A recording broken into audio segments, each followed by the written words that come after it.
Bonjour à tous, normalement je n'ai pas planté la vidéo cette fois-ci. Je vous fais une vidéo que j'espère pas trop longue sur les news du mois d'avril, puisque ça a été un petit peu plus compliqué. Globalement il y a eu peut-être quand même moins de gros contenu ce mois-ci, parce que j'étais quand même très occupée par le travail. Et donc ça s'est dispatché sur plusieurs pôles et sur plusieurs réseaux sociaux. Là où d'habitude j'arrive à bien tout regrouper sur les blogs, puis remettre la news sur Facebook, etc. Ça a été un peu plus éparpillé et globalement je suis peut-être assez active sur Instagram.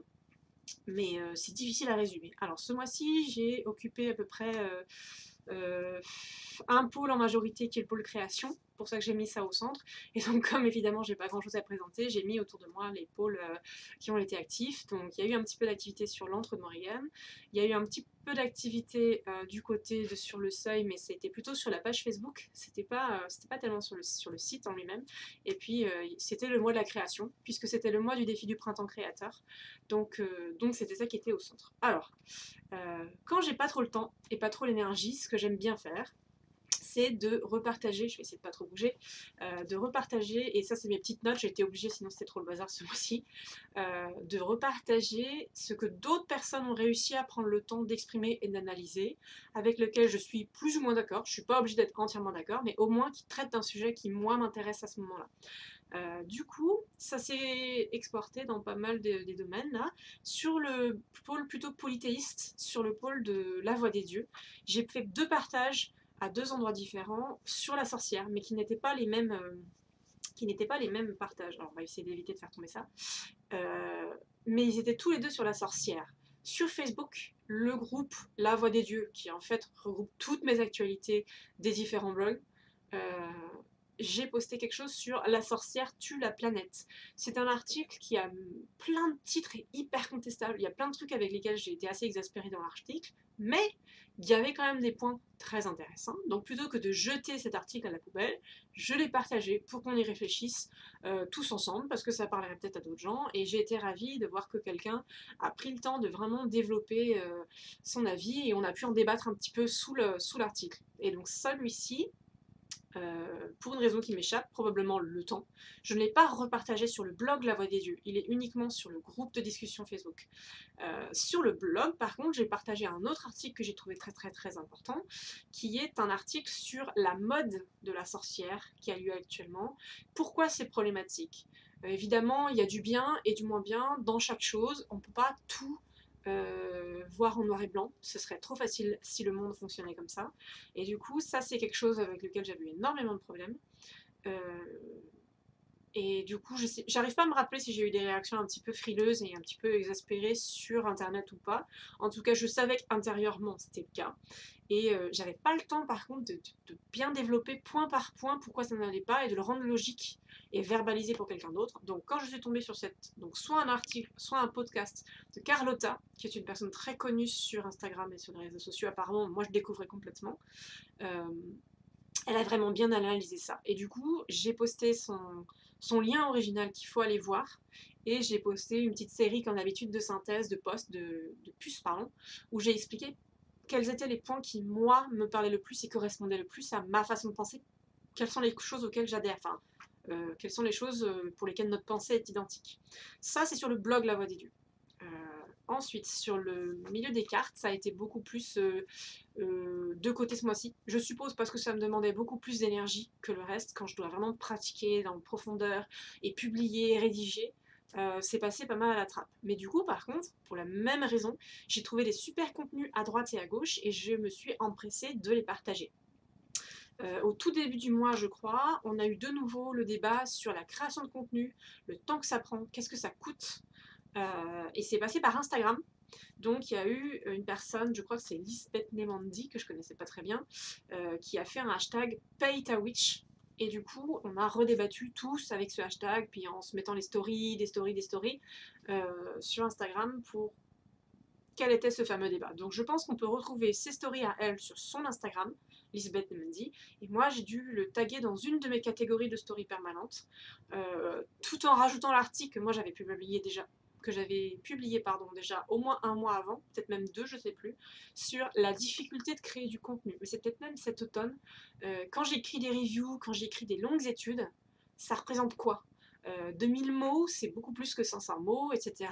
Combien de temps ça prend, qu'il faut y faire en plusieurs fois, qu'une vidéo, même quand elle dure 25 minutes, qu'il faut en faire au moins le double de travail, sachant que moi j'édite même pas, je monte même pas les vidéos. Bref, j'avais recoupé tout ça dans un article, c'est ressorti au début de mois. Et deux autres choses que j'ai vraiment beaucoup plus aimé, ça c'est un débat de fond qui est important, et il y a vraiment plutôt deux activités collectives ou deux thèmes qui m'ont passionné ce mois-ci. C'est les exercices de tirage collectif anonyme de Katou Tarot, qui sont vraiment super. Donc il y a un hashtag sur Instagram. Je suppose que les hashtags fonctionnent aussi sur Facebook. Et ce qui est génial, c'est qu'elle l'a repartagé elle-même sur Facebook. Donc les images, vous savez, des stories, ils sont partagés maintenant sur sa page et peut-être même sur son blog. En tout cas, voilà. Ça y est, elle explique en quoi ça consiste. L'idée, c'est de faire de l'écriture automatique, non pas spirit, où on cherche à contacter un esprit, ça c'est pas du tout le cas ici, on s'en fout. C'est de libérer l'inconscient, c'est de libérer la parole et le verbal, les images et tout ça, sur les cartes, pour sortir du livret, sortir des traditions et révéler de nouvelles choses de façon intuitive. Tout ça est expliqué, donc ça c'est sur la page du site de Sur le Seuil. Donc ça n'est pas un groupe, c'est bien une page. Ça, je l'ai partagé à cet endroit-là. Je devrais le remettre sur le site. Tiens, je me rends compte. Tant pis, ce sera fait plus tard. Tu voyez, je me rends compte, d'habitude, je publie une chose sur toutes les plateformes pour que tout le monde puisse y avoir accès. Quel que soit le réseau social que vous préférez. Et là, ce mois-ci, j'ai dû dispatcher à un endroit et j'avais pas le temps de faire plus. Donc il y a des choses qui vont apparaître peut-être plus tard ce mois-ci. Ça a demandé du boulot. La deuxième chose que j'ai adorée, c'est la thématique guerrière et la thématique du pouvoir de Iriadel au mois d'avril. C'était fantastique. On a eu notamment le taroton. Je vais y revenir après. En tout cas, elle a publié vraiment là dans les derniers jours, les 5 derniers jours, un tirage sur l'énergie guerrière, si je résume beaucoup. En tout cas, ça, c'est disponible sur le groupe de l'Antre de Morrigan et la page Facebook du site de Sur le Seuil, si je ne me trompe pas. C'est vraiment très inspirant. Moi, je trouve que c'est à aller voir. À partir d'une carte, elle nous délivre des messages comme ça très très souvent. Et celui-ci, pour moi, il est inratable. Il faut le lire. Il faut en lire régulièrement des choses comme ça. Mais je vais en reparler plus tard. Donc ça, c'était Sur le Seuil. Les stories Peta Witch, l'exercice des tirages collectifs, le tirage d'Iria, et j'ai réussi à faire une traduction. Ce que je comprends pas trop, c'est qu'a priori j'en avais prévu 3 ou 4, mais j'en ai publié qu'une. Donc peut-être que j'ai des choses qui sont commencées, qui sont dans les brouillons, enfin je sais plus trop. Voilà, j'étais débordée, j'ai pas le temps. Donc j'en ai fait une, qui correspond aussi à mon travail du mois là, du mois et demi qui s'est déroulé. Je fais beaucoup de travail en développement personnel, beaucoup de travail sur soi. Ça prend un temps et une énergie folle en plus du boulot et généralement ça nous met un peu en recul vis-à-vis de tout ce qui est production de contenu parce qu'on n'est pas assez centré pour ça. En tout cas, j'ai pas réussi et j'ai trouvé par hasard un tirage exactement sur ce sujet, briser les cercles vicieux, briser les cycles. En plus sur le thème de Game of Thrones quand on veut regarder d'où vient le tirage de Carrie Mellon, je l'ai traduit. Il est sur le site de Sur le Seuil et il a son lien sur la page Facebook du site de Sur le Seuil. La chose qui arrivera au mois prochain, donc on est déjà début mai sur le Seuil, j'aimerais vraiment le faire, c'est la review du, oui bah je voulais pas montrer du coup, mais en fait c'est le True Black Tarot, et là j'ai plus de lumière bien évidemment, parce que le soleil tourne, tout à l'heure j'en avais trop et là j'en ai plus assez. Donc c'est le True Black Tarot que j'ai reçu après... j'arrive pas à le montrer non plus. On voit son petit dos. C'est pas gêne. Vous voyez, c'est le dos des cartes. Bref, j'ai reçu ça et je voudrais vraiment le présenter. Ça ne sera pas une review complète avec analyse du jeu, quels sont ses points forts, ses points faibles, quels sont les domaines dans lesquels il marche bien et les autres pas. Parce que ça demande du temps. Ça demande d'avoir pratiqué avec un jeu pendant plusieurs mois. Et je ne pourrais pas l'avoir fait vu que je viens de le recevoir. Par contre, j'aimerais donner vraiment mes impressions à chaud, vous montrer comment est-ce qu'il fonctionne, comment est-ce qu'il est présenté. Et puis des remarques artistiques et de sensations sur ce jeu. Et peut-être pour une fois montrer les cartes une par une, parce que vraiment il est particulier. Mais on verra. Ça c'est l'objectif du mois prochain. On revient sur ce qui s'est passé ce mois-ci, dans le mois qui s'est écoulé, sur les cartes. La plupart des choses, c'était effectivement la créativité. C'est pour ça que j'ai mis le livre de Marie Bourdon au centre. Je vous en avais parlé un petit peu. J'ai relancé le mois dernier le printemps créateur au mois de mars. Ça dure à la fois tout le mois de mars et le mois d'avril. Et ça s'est achevé donc là. J'ai fait les rappels sur les différents groupes, non pas sur les différents groupes, sur le groupe Facebook La Voix des Dieux, qui est mon site de... pas mon site, je vais y arriver. Mon groupe de relais de news de quasiment tous mes pôles. Il y a à la fois sur le seuil, il y a le blog créatif et il y a le blog polythéiste. Et donc ça, il fallait faire des rappels, j'en ai fait. Et j'ai fini par poster, là, cette semaine seulement, je crois, le post avec les participations. Avec une sorte de clôture où du coup on a eu assez peu de participants cette année-là et j'ai voulu vraiment donner une illustration de ce que peut être le printemps créateur. Du coup j'ai associé ce bilan-là, cette réflexion-là à la présentation de ma participation. On n'est pas toujours obligé d'en expliquer autant. Moi je trouve ça très intéressant quand chacun explique ce qu'il a vécu. Donc je l'ai fait. En expliquant comment est-ce qu'on réfléchit à un sujet, avec ma petite feuille de recherche, les petits défis que je m'étais fixés. Les défis, c'est pour oser créer. Donc c'est des choses dans lesquelles j'avais jamais fait, dans lesquelles je peux être nulle. Ça a donné un résultat visuel qui est vraiment pas top. J'avais pas envie de le partager parce que j'ai pas envie de partager des choses pas top. Mais c'était le jeu. Ce qui est important, c'était la pause créative que j'avais accordée à moi-même dans le courant du mois ou des 2 mois.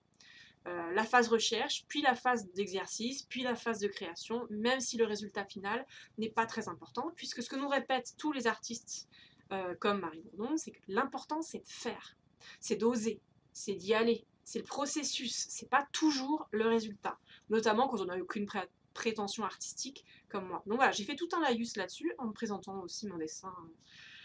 Voilà, ça c'était la nouvelle récente. Mais j'avais proposé tout en début de mois une review de carnet, parce que j'en faisais beaucoup des reviews avant, des reviews de livres et des reviews de carnet, vu que j'en utilise pas mal. Et j'ai commencé le mois avec ça, puisque j'ai gagné, excusez-moi, je parle vite, des carnets bio, des carnets locaux, avec du papier recyclé, pas trop traité, mais de bonne qualité d'épaisseur, du truc cousu à la main, la petite relure, fait en région parisienne, donc en France, pas trop loin, etc. Donc ça, la review des carnets d'Organic Cocoon, c'est le nom de la marque, a ouvert le mois sur le blog aussi de mon étoile intérieure. Ensuite, il y a eu le printemps créateur et j'ai proposé récemment une balade, j'ai proposé un exercice créatif pour tous les gens qui ont du mal à se concentrer, qui sont très actifs ou qui sont très stressés, très nerveux. Compléter certaines balades créatives qui sont proposées notamment par Marie Bourdon en s'occupant de la dimension du corps avant, puis en donnant une tranche horaire, c'est-à-dire une durée approximative pour que l'exercice soit court, soit long, on peut l'augmenter, mais que ça représente un défi pas trop gros. Donc prendre soin du corps d'abord, l'oxygéner, marcher, etc. S'occuper de son énergie, vider son esprit en ajoutant un exercice comme celui de Julia Cameron, des pages du matin, mais du coup là c'est pas le matin. Et puis ensuite faire l'exercice vraiment de balade créative. C'était super, c'était vraiment quelque chose qui m'a fait énormément de bien. Je pense qu'il y a agrémenté dans la semaine. De le faire une fois par semaine, ce serait pas mal. Parfois, on se donne le défi, comme dans ce livre, de le faire tous les jours. Mais voilà, je vous invite donc à lire cet exercice de balade créative sur le blog de Mon Étoile Intérieure. Et je serais ravie d'avoir de vos retours si jamais vous l'utilisez, pour voir si ça vous a parlé ou pas, qu'est-ce qui marche, qu'est-ce qui marche pas. Et la dernière petite chose sur le blog de Mon Étoile Intérieure, c'est un défi pour le mois qui arrive, enfin qui a commencé du coup. Il y a une artiste que j'adore, Sam Gay, qui a proposé un défi May Shrooms, donc du mois des champignons. Tous les jours, un champignon à l'étude pour dessiner, un peu comme le Inktober, vous savez, mais là c'est sur un thème.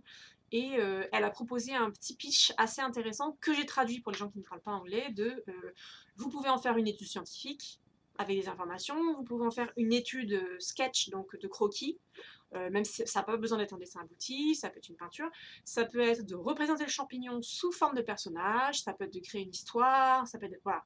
C'est super, je trouve ça vraiment génial, et moi j'adore les champignons, c'est très original comme sujet d'étude. Mince, j'ai pas mis le mute, désolée pour le bruit. Et du coup, voilà, j'ai posté cette liste-là. La liste des champignons est disponible en anglais et en latin. Donc vous allez forcément retrouver le nom du champignon français en cherchant comme ça. Normalement, il n'y a pas de souci. Si vous avez des soucis, je me tiens à votre disposition, c'est pas un problème. Mais je pensais que la traduction n'était pas nécessaire. Le dernier pôle, ce mois-ci, c'était l'antre de Morrigan, un petit peu actif. J'ai commencé à partager sur Facebook et il faudrait que je le mette sur le site. donc le blog de l'antre de Morrigan, mais malheureusement j'ai pas beaucoup de temps. J'avais demandé un petit coup de main, je relance l'appel ici. Si jamais vous avez un tout petit peu de temps à accorder à l'antre de Morrigan, même une fois par semaine, une fois tous les 15 jours, si on est plusieurs, vraiment ça va aller plus vite. L'idée c'est de m'aider à transférer sur le blog ce que je partage sur le groupe Facebook. Parce qu'il y a beaucoup de partages qui viennent directement de Facebook ou qui sont des liens. Et on pense pas à les... Enfin, je pense pas, ou je n'ai pas le temps, de redoubler d'un petit article sur le blog. Et ça m'aiderait beaucoup d'avoir des rédacteurs pour m'aider à faire ça. Et j'en ai quelques-uns qui s'étaient proposés, mais c'est pareil, ils sont absorbés par leur vie, donc on était 3, mais ça suffit pas. Donc si jamais vous pouvez. En tout cas, j'ai partagé des liens sur la toxicité. Parce que c'est très important vis-à-vis de la souveraineté personnelle, du respect de nous-mêmes, des autres, de nos frontières, de repérer certaines attitudes toxiques. Et donc je repars aussi sur les violences verbales, les violences parfois physiques, ça arrive. Mais voilà, il y a quelque chose comme ça, un peu de l'ordre du psychologique, que j'ai commencé à partager ces derniers mois. Il y en avait une ce mois-ci sur la positivité toxique. Donc je l'ai partagée. Tout petit, mais très intéressant. Voilà. Je sème comme ça, je dissémine des choses. On a eu avec un problème avec le forum, qui a été perdu parce qu'il y a eu encore des problèmes d'immigration. Merci à la personne qui me l'a fait remarquer. Je suis allée le chercher, on a récupéré l'adresse, j'ai mis à jour les liens sur le blog, donc tout va bien. Le forum, pour rappel, a pour but de ne pas nous coincer sur Facebook pour tous ceux qui voudraient partir de Facebook. Et il y a certains débats qui se prêtent vraiment plus à avoir lieu en dehors pour qu'on puisse, si vous voulez, garder une archive des pages à tourner, parce que le système de recherche interne à Facebook, il est vraiment immonde, même dans les groupes, même avec la fonction recherche et les mots-clés. Donc, il y a un forum, parce qu'avant Facebook, j'étais sur le forum. Pour les projets longs, si on les relance, de rencontres morriganiennes, de rituels, de projets d'anthologie, de toute façon, ça a sa place. Donc, si vous m'y rejoignez, tant mieux, il n'est pas très actif, on trouvera des raisons. Et si vous pouvez m'aider en tant que rédacteur, de toute façon, on s'organise via le forum. Voilà. Et la petite chose intéressante du mois sur Morrigan, c'était une petite traduction synthèse. Depuis de nombreux mois, ou même peut-être un an, il y a une catégorie déconstruire les idées reçues sur la déesse Morrigan. Et Laura O'Brien, dont je partage souvent les contenus, irlandaise, polythéiste, spécialiste de Morrigan, a fait des petites séries de vidéos de 10 minutes sur certains clichés. Le premier que j'ai traité, c'est Morrigan et l'autre monde, pour bien faire la différence entre The Otherworld et The Underworld, le monde du bas. Morrigan n'est pas une déesse du monde du bas. Donc elle a refait une petite laïus rapide de 10 minutes sur ce que c'est que l'autre monde dans l'Irlande et puis Morrigan et l'autre monde. Donc je fais une traduction synthèse avec des puces, les idées principales pour tous ceux qui ne parlent pas l'anglais, toujours avec l'accord de Laura O'Brien bien sûr. Et voilà, ça c'était la vraie publication de ce mois-ci. Et j'en ai d'autres prévues parce qu'elle a fait aussi, donc le mois prochain, je l'espère, enfin le mois qui est déjà commencé, une publication sur Morrigan et la sexualité. Morrigan n'est pas une déesse de la sexualité, elle n'est pas non plus une déesse de la fertilité. Donc pareil, ce sera la prochaine synthèse. C'est plus facile pour moi en termes de temps de gérer ce transcript et cette trad que de faire les articles de fond. Et ça permet de brosser le portrait de Morrigan sur toutes ses caractéristiques. Donc c'est super. Et le troublage, j'ai dit que ça serait aussi ce mois-ci, je l'espère. Voilà. Bah écoutez, si vous avez des questions, comme toujours, si vous ne retrouvez pas un lien, si vous ne retrouvez pas une chose dont j'ai parlé, si vous avez envie que je traite des choses ou pas, n'importe quoi. Il y a aussi quelqu'un qui m'a contacté par mail au niveau de Morrigan ce mois-ci. Je suis évidemment, comme je le dis souvent, très occupée, mais ça n'empêche pas que je vous oublie pas. Je suis ravie quand vous m'écrivez et j'essaie dans la mesure de mes moyens de vous répondre. Comme là sur Morrigan, il y a quelqu'un qui a posé des questions assez courantes, mais qui visiblement n'est pas trop dans le milieu pour comment est-ce qu'on l'identifie, comment est-ce qu'on travaille avec elle, etc. Donc peut-être qu'il y aura aussi une série d'articles pour débutants sur l'entre de Morrigan le mois qui arrive là. Donc je vais voir. Et je suis ouverte à vos questions et à vos appréciations ou pas, ou à vos critiques constructives. Voilà. Au plaisir et à la prochaine vidéo.